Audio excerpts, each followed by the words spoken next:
वजीर आजम ने आज फिर ट्वीट करके दावा किया है कि कोरोना की बंदिशों ने पूरी दुनिया को मुतासर किया है, लेकिन पाकिस्तान महंगाई के एतबार से दीगर ममालिक के मुकाबले में अब भी बेहतर है। ओ भाई, आम आदमी, गरीब आदमी का बेड़ा गर्क आपने कर दिया, उसके महंगाई की हद कर दी। कीमत घट सकती ही नहीं है, ना ही तेल की कीमत यानी कि जो बाहर से हम मंगाते हैं, ना चीनी की कीमत, ना दालों की कीमत।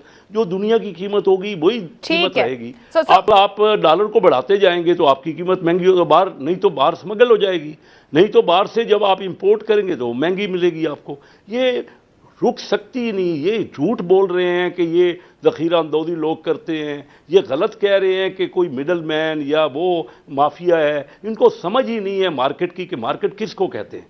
आप जितनी भी यहाँ प्रोडक्शन कर लें, जितनी भी तैयारी कर लें, अफ़गानिस्तान का मुल्क है, वहाँ 4 करोड़ की आबादी है, वहाँ स्मगल इतनी बड़ी आपकी बॉर्डर है।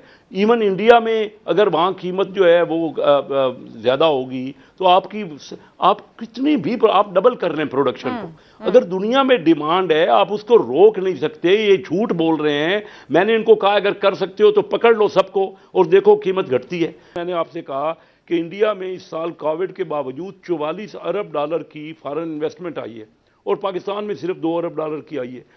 पहले साल हमें बताया गया कि 200 अरब डॉलर जो है वो स्विस बैंकों में पड़ा है, जरदारी साहब का पड़ा है और नवाज शरीफ साहब का पड़ा है। वापस आ जाएगा तो 100 बिलियन डॉलर आपको याद है कि IMF के मुंह पे मारना था और बकिया 100 बिलियन डॉलर के हमने पाकिस्तान में दूध और शहद की नहरें बहानी थी। तो ये रियली नवाज शरीफ साहब को और जरदारी साहब को एक कुर्बानी का बकरा था। इनके पास फुकदान था पॉलिसी का। IMF ये कहती है कि खुदाया आप लोग 400 अरब रुपए का नुकसान करते हैं अपने बिजली के शोबे में, वो खसारा खत्म कर दें, क्योंकि हुकूमत फेल हो रही है, हुकूमत कामयाब नहीं हो पाती अपनी पॉलिसी में, पॉलिसी बन ही नहीं पाती है हमारी। तो फिर हम कह दीजिए कि IMF की वजह से बिजली के रेट बढ़ रहे हैं, IMF की वजह से आटे का रेट बढ़ गया है, IMF की वजह से चीनी का रेट बढ़ गया है। मैं चैलेंज करता हूं कि पाकिस्तान और IMF का जो एग्रीमेंट है वो जिसने पढ़ा है उसमें मुझे कहीं दिखा दे कि IMF ने ये शर्त रखी। मैंने आपसे कहा कि इंडिया में इस साल कोविड के बावजूद 44 अरब डॉलर की फॉरेन इन्वेस्टमेंट आई है और पाकिस्तान में सिर्फ 2 अरब डॉलर की आई है। कि एक नया महंगाई का तूफान जो है वो हमारे दरवाजे पे इंतजार कर रहा है। जिस तरह हम बिजली के शोबे में नुकसान करते चले जा रहे हैं, जो बाकी हम नुकसानात बाकी पब्लिक सेक्टर एंटरप्राइजेज में नुकसान कर रहे हैं, ये सारा का सारा बोझ ये 22 करोड़ पाकिस्तानियों को उठाना है। हुकूमत जो है वो सबसे बड़ा बोझ बनी हुई है इस वक्त रियासत पाकिस्तान की। अब जो सूरत हाल यहाँ बन रही है उसमें ये है कि अफगानिस्तान फिर से लगता है कि यूं डिस्टेबलाइज होने जा रहा है। वहां 2-3 चीजें हैं। एक तो ये कि दाइश डोर पकड़ रही है, और दाइश डोर इसलिए नहीं पकड़ रही कि दाइश के वहां पे बहुत ज्यादा उसके रिसोर्सेज थे। अब दाइश को बाकायदा एक प्लान के तहत CIA और दूसरे जो दुश्मन मुल्क हैं जो समझते थे कि हम अफगान तालिबान को वैसे खत्म कर देंगे, अब वो इनके सामने काउंटर इंसर्जेंसी ऑपरेशन से करा गया, यानी इंसर्जेंसी इनके सामने करवाएंगे दाइश से और इनको आपस में लड़वा के खत्म करने का। दूसरी तरफ पैसा लगा के वहां पे एहतजाज वगैरह ये चीजें अफगान हुकूमत को डिस्टेबलाइज करने के लिए की जाएंगी। अब ये अगर सूरत हाल हो जाती है कि अफगानिस्तान डिस्टेबलाइज होता है तो फिर तो वहां पे खुली छुट्टी हर कोई वहां से जिधर जी चाहे टेररिज्म करता रहेगा और पाकिस्तान को वही प्रॉब्लम आएगी। मसले चैलेंज तो है।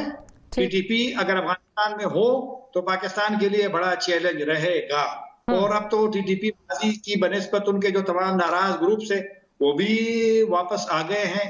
जल्द इसके नतीजे भी सामने नहीं आएंगे और ये मामला भी मेरा ख्याल है अभी पाकिस्तान को तशद्दुद का सामना करते रहना पड़ेगा उस वक्त तक जब तक भारत के साथ हमारे ताल्लुकात बहुत अच्छे नहीं हो जाते, क्योंकि वो लोग जो भारत के लिए सहूलतकार का काम कर रहे हैं, उनके प्रॉक्सीज हैं, वो तो इतने असला तो मुज़ाकरात में आएंगे और अगर आ भी गए तो मैं नहीं समझता कि वो अपने गुल साहब कथा कलामी की माफी, भारत के साथ तो ताल्लुकात लगता नहीं है कि कभी ठीक होंगे, but is Bharat the only stakeholder in this, only actor in this, या और भी एजेंसीज जिस तरह सिर्फ भारत तो नहीं है और भी बहुत सारी यहाँ पे एजेंसीज हैं जो कार फरमा है?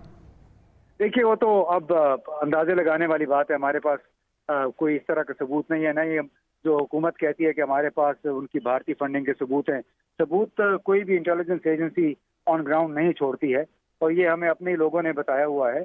लेकिन ایک بات بڑی واضح ہے کہ ان لوگوں کو ڈیل کرنے کے لیے انتہائی مہارت سے کام لینا ہوگا کہ جو لوگ اگر کہتے بھی ہیں کہ ہم واپس آ رہے ہیں، آیا وہ واقعتاً وہ چھوڑیں گے. اور دوسرے جو آپ کی بات ہے کہ اسٹیک ہولڈرز یا دوسری انٹیلیجنس ایجنسیاں، اس میں ہمیں جو بڑی پکچر ہے وہ یہی ہے کہ امریکہ مسلسل کہہ رہا ہے کہ افغانستان میں اب جو ان کا مشن کاؤنٹر ٹیررزم کا ہے، داعش ہے، اور آنن فانن پہلے القاعدہ کا ذکر ہوتا تھا، طالبان کا ذکر ہوتا تھا، اور 15 اگست کے بعد سے اب داعش ISIS خراسان کو انہوں نے اپنا نشانہ قرار دے دیا، ہدف قرار دے دیا ہے.